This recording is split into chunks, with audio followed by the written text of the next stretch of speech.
La mort d'un pape est l'un des événements les plus solennels et marquants au sein de l'Église catholique. Il ne s'agit pas seulement du décès du leader spirituel, mais aussi de la fin d'un pontificat, donnant lieu à une série de rites et de traditions millénaires. Mais savez-vous exactement ce qui se passe lorsqu'un pape meurt? Depuis la confirmation officielle du décès jusqu'à l'exposition du corps dans la basilique Saint-Pierre, chaque détail suit des protocoles rigoureux, chargés de symbolisme et de signification. Le monde s'arrête, les cloches sonnent, et l'Église entre dans une période de deuil profond, tandis que les cardinaux et les fidèles se préparent à un nouveau chapitre de l'histoire du Vatican. Dans la vidéo d'aujourd'hui, nous allons plonger dans ce processus fascinant. Nous allons comprendre ce qui se passe dans les premiers instants après la mort du pape, quelles cérémonies sont réalisées et comment la tradition a évolué au fil des siècles. La mort d'un pape a toujours été un événement de grande importance au sein de l'Église catholique et dans le monde.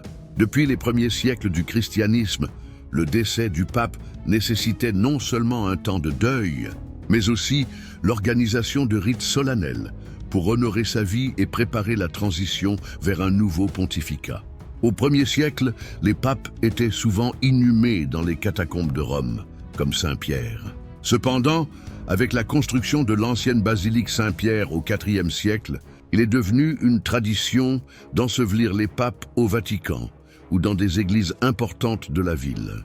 Tout au long du Moyen Âge, avec le renforcement de la papauté en tant qu'institution politique et spirituelle, les rites post-mortem sont devenus plus élaborés.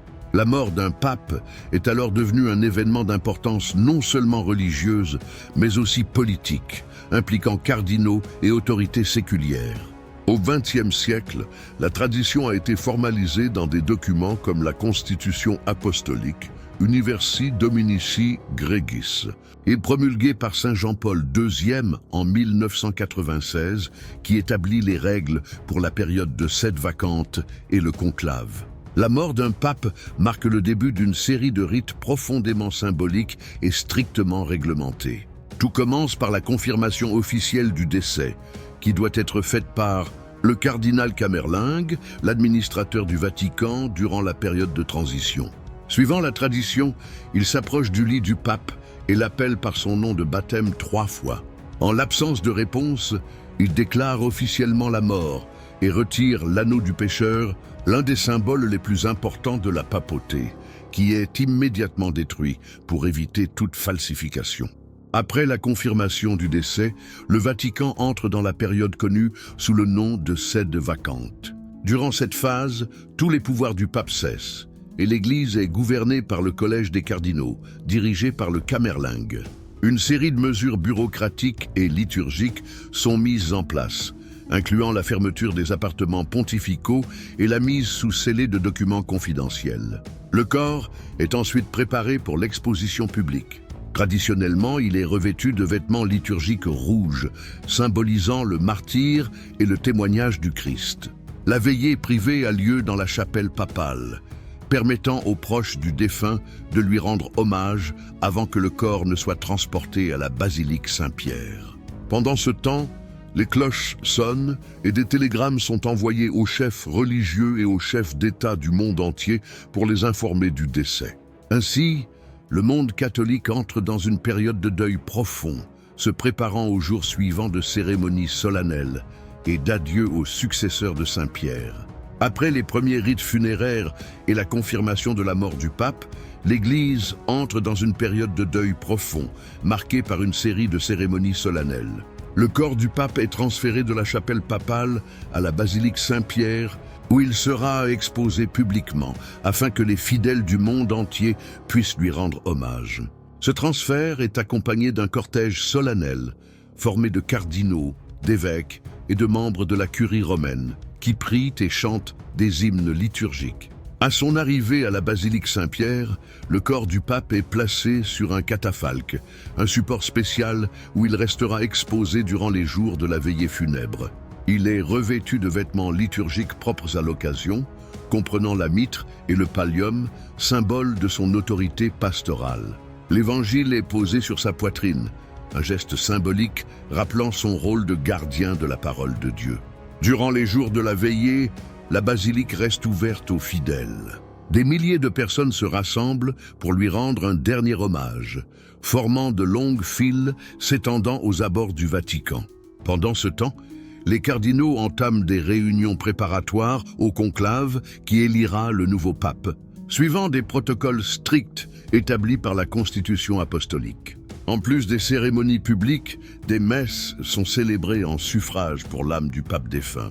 Ces rites liturgiques incluent la messe exéquiale, l'une des cérémonies les plus importantes de cette période, au cours de laquelle sont faites des lectures bibliques et des prières spéciales, demandant à Dieu d'accueillir le pape dans sa gloire éternelle.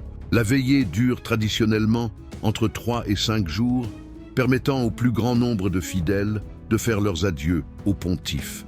La cérémonie funèbre se tient dans la basilique Saint-Pierre, où le corps du pontife est veillé par les cardinaux, les évêques, les prêtres et les fidèles. Durant la messe exéquiale, des lectures bibliques et des prières sont récitées pour que Dieu accueille l'âme du pape dans sa gloire éternelle.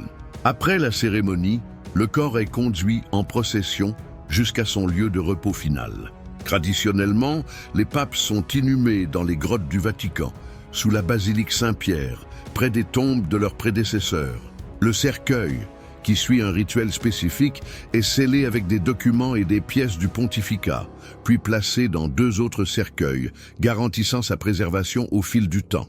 Le moment de l'inhumation est marqué par le son des cloches et par les dernières prières de l'Église, clôturant symboliquement le pontificat et préparant les fidèles à la succession.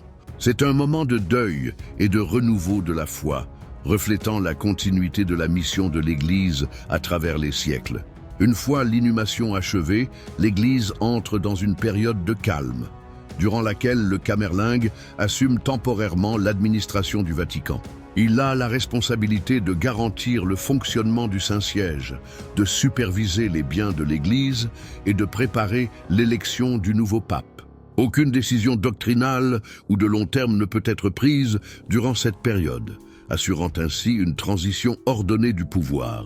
Pendant ce temps, le doyen du Collège des cardinaux convoque les cardinaux pour le conclave, le processus secret d'élection du nouveau pape. Les cardinaux se réunissent pour des prières et des discussions préliminaires avant de se rendre à la chapelle Sixtine, où l'élection se déroule à huis clos. L'Église et les fidèles du monde entier suivent avec attente ce moment crucial, guettant le signal de la fumée blanche qui annoncera le nouveau chef de l'Église catholique. Le décès d'un pape marque l'un des moments les plus solennels de la vie de l'Église catholique. Depuis les premiers instants, après la confirmation de sa mort jusqu'au rite funéraire et à la veillée dans la basilique Saint-Pierre, chaque détail est chargé de symbolisme et de tradition. Ces rituels ne se contentent pas de rendre hommage au pontife défunt, ils réaffirment également la continuité de l'Église, préparant la voie à l'élection d'un nouveau successeur de Saint-Pierre. Durant ces jours, des millions de fidèles s'unissent dans la prière, se remémorant les enseignements et la mission pastorale de celui qui a dirigé l'Église. C'est un temps d'introspection, mais aussi d'espérance, car le cycle de la foi se poursuit avec l'élection d'un nouveau guide spirituel.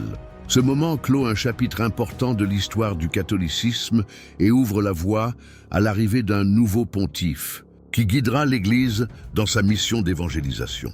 Si vous avez apprécié ce contenu et souhaitez découvrir d'autres histoires fascinantes sur l'Église catholique, n'oubliez pas d'aimer cette vidéo et de vous abonner à la chaîne. Ainsi, vous nous aidez à continuer à vous proposer des informations riches et bien documentées.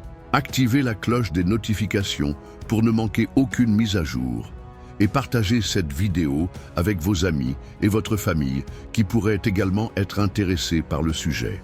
Votre participation est très importante pour la croissance de notre chaîne. Laissez votre commentaire ci-dessous pour nous dire ce que vous avez pensé de la vidéo et quel autre sujet vous aimeriez voir ici. Merci de nous avoir suivis et à la prochaine vidéo.